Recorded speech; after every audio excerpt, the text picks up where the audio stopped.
पूरी दुनिया जो है ना, अभी किसी न किसी वॉर में लगी हुई है, खास करके वो देश जो बड़े आर्थिक व्यवस्था को रूल करते हैं। अमेरिका, रसिया, चाइना, इंडिया। अभी कल का ये स्टेटमेंट है रशिया का कि यूक्रेन से वॉर जीतने के लिए हम परमाणु बम का भी इस्तेमाल कर सकते हैं, इससे हमें कोई परहेज़ नहीं है।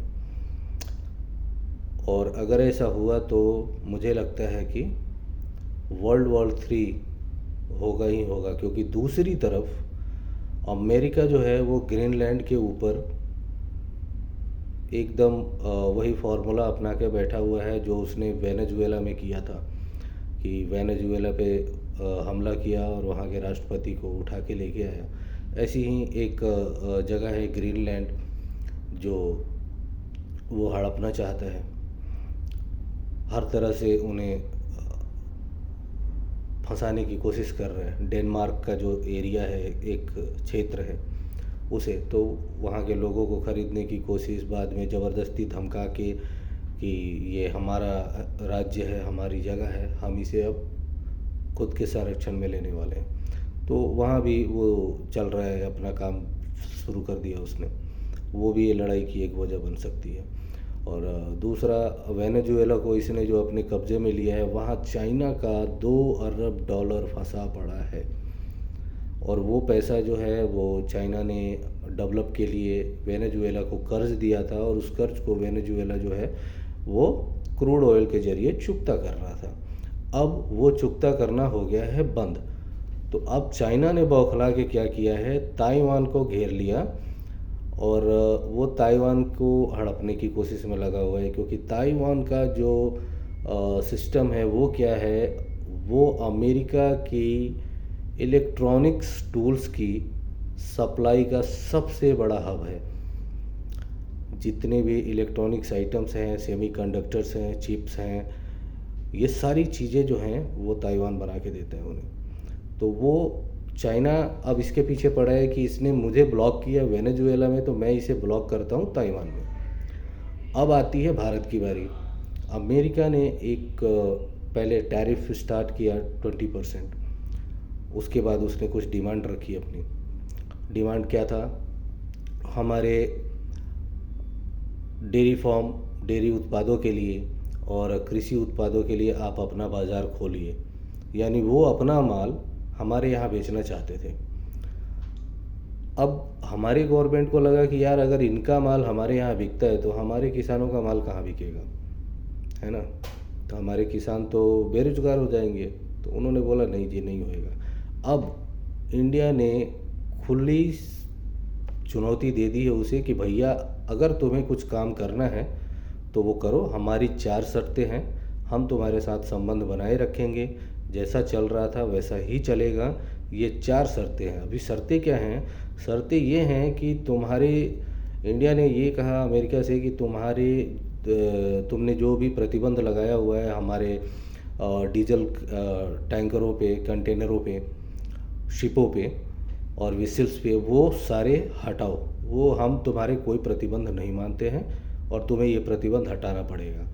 दूसरा, तुम्हारे कृषि से रिलेटेड जो किसानों का जो सामान है वो एग्रीकल्चर मार्केट और ये डेयरी जो है वो सारे एग्रीकल्चर में ही आते हैं। तो ये एग्रीकल्चर मार्केट जो है ये हम नहीं खोलने वाले हैं, और ये आप अपने दिमाग में बिठा लीजिए। अब तीसरा ये है कि TIC ग्रुप इंडिया बना रहा है। TIC ग्रुप क्या है,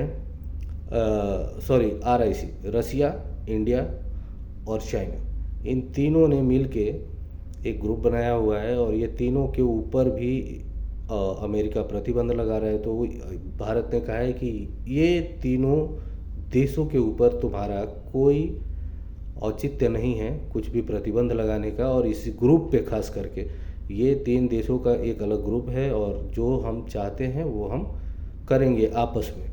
इसमें तुम्हारे दखल अंदाजी करने की ज़रूरत नहीं है। और चौथी डिमांड जो है वो ये है कि ये सबसे पहले ये जो है, पहले तो आप ये करो कि टैरिफ वाला जो काम है ना भैया, ये आप बंद करो। तो ये सारी चीज़ें जो हैं ये सब एक ही तरफ इशारा कर रही है, और वो ये है कि मे बी अगर ये सारी चीज़ें जल्दी कंट्रोल में नहीं आती हैं तो इकोनॉमिकल क्रैशेस तो पक्का है, वो तो होना ही होना है। और अगर ऐसा कुछ हुआ तो शायद 2026 और शायद एक बुरा साल हो सकता है पूरी दुनिया के लिए। तो ये सारी चीज़ें देख के मुझे जो लगता है वो यही लगता है कि अगर हम कहीं इन्वेस्ट कर रहे हैं, आप कहीं इन्वेस्ट कर रहे हैं, और ख़ास करके इन्वेस्टमेंट आज सारी तरफ दुनिया में मार्केट, बिटकॉइन, एसआईपी, ये मोस्ट इफ़ेक्टिव वाली जगह है जहाँ लोग इन्वेस्ट कर रहे हैं, और यही इफ़ेक्टिव होने वाला है। अगर क्राइसिस आया तो आपके यहाँ पे लगे हुए पैसे जो है ना वो डूबेंगे नहीं तो, लेकिन बचेंगे भी नहीं। यानी मामला जो है वो 50-50 भी हो सकता है, 70-25 भी हो सकता है, 70-30 भी हो सकता है, 75-25 भी हो सकता है, 80-20 भी हो सकता है। यानी लॉस की कोई सीमा नहीं है, कोई पैरामीटर नहीं है कि आप कितना लॉस उठाते हैं। तो इन्वेस्टमेंट सोच समझ के कीजिए।